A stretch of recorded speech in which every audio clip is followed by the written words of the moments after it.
কি এটা দেখে কি লোভ লাগছে? আর লোভ লাগবে নাই বা কেন? লোভ লাগার মতোই তো জিনিস, তাই না? তো এটা হচ্ছে মাংসের আচার।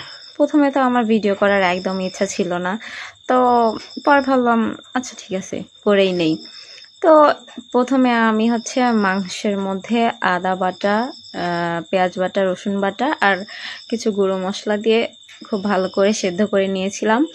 তারপরে তারপরে কড়াইয়ের মধ্যে অনেকখানি সরিষার তেল দিয়েছিলাম। তার মধ্যে দিয়েছিলাম হচ্ছে আস্ত রসুন আর সরিষা বাটা।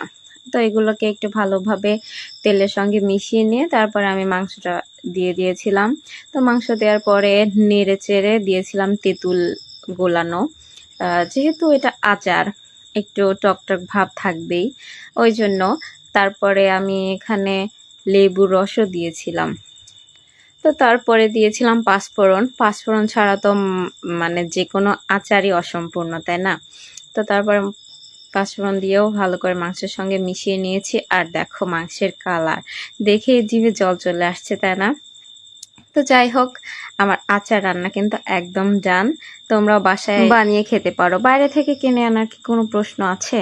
বাসায় যদি এত মজাদার আচার বানানো যায়, এটা আসলে তোমাদের না খাওয়ালে তোমরা বুঝবে না কতটা মজার।